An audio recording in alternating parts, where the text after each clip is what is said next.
ধন্যবাদ কবির আপনাকে। দেখতে পাচ্ছেন যে গতকাল যে মেয়রের একটা ঘোষণা ছিল 6 ঘন্টার মধ্যে বর্জ্য অপসারণ, তো 6 ঘন্টার মধ্যে বর্জ্য অপসারণ হয়েছে কোরবানি পশুর বর্জ্য।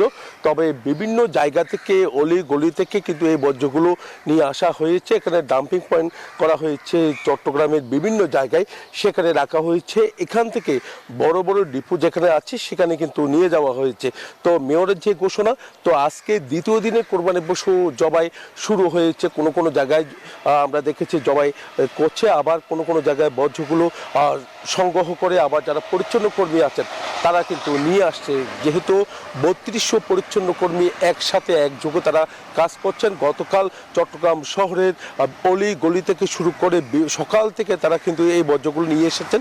তার কারণে কিন্তু চট্টগ্রাম শহর এখনো কোনো দুর্গন্ধ ছড়ায়নি, তো দুর্গন্ধ মুক্ত বলা যায়। তো এই কারণে কিন্তু আমরা দেখতে পাচ্ছি আজকে যে দ্বিতীয় দিনের কোরবানি পশু, চট্টগ্রামীয় কোরবানি পশু দ্বিতীয় দিনেই জবাই হয়, দ্বিতীয় দিনেও অনেক পশু জবাই হয়। তো সেখানে কিন্তু আমরা দেখতে পাচ্ছি পরিচ্ছন্ন কর্মীরা সব ধরনের প্রস্তুতি তারা নিয়ে রেখেছেন।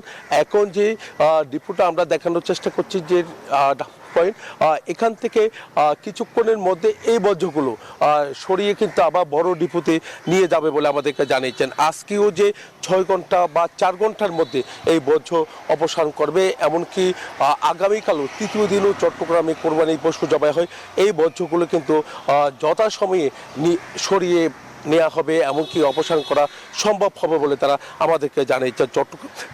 চট্টগ্রাম সিটি কর্পোরেশন গতকাল আমরা যেমনটা দেখেছি, মেয়র নিজেই কিন্তু রাস্তায় নেমেছিল, রাস্তায় নেমে পরিচ্ছন্ন কর্মীদের দিক নির্দেশনা দিয়েছেন, এমনকি পরিদর্শন করেছেন কোনো কোনো জায়গায় কি ময়লা আবর্জনা আছে কিনা বা বর্জ্য আছে কিনা, সেই জায়গায় আমরা দেখেছি তারা পরিচ্ছন্ন কর্মীরা কাজ করেছেন। একই সাথে যে চামড়া নিয়ে একটা সমস্যায় পড়তে হয়, আমরা দেখেছি যে গতকাল রাতভর চামড়া যে মৌসুমি ব্যবসায়ীরা গ্রাম থেকে যে চামড়াগুলো নিয়ে আসা হয়েছে, সেই চামড়া কিন্তু সংরক্ষণ করার জন্য আড়তদার যারা আছে, যারা কিন্তু তাদের থেকে ক্রয় করে তারা অনেক কম দামে কিন্তু চামড়াগুলো ক্রয় করেছে বলে আমাদেরকে জানিয়েছেন। তবে চামড়া নষ্ট হওয়ার সম্ভাবনা থেকেই যেহেতু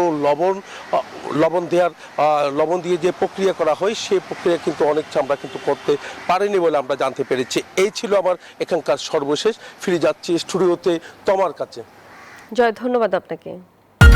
আরে ঈদ লাগছে মনে, খুশির জোয়ার সবখানে, আরে ঈদ লাগছে মনে, বিকাশ পেমেন্ট সবখানে।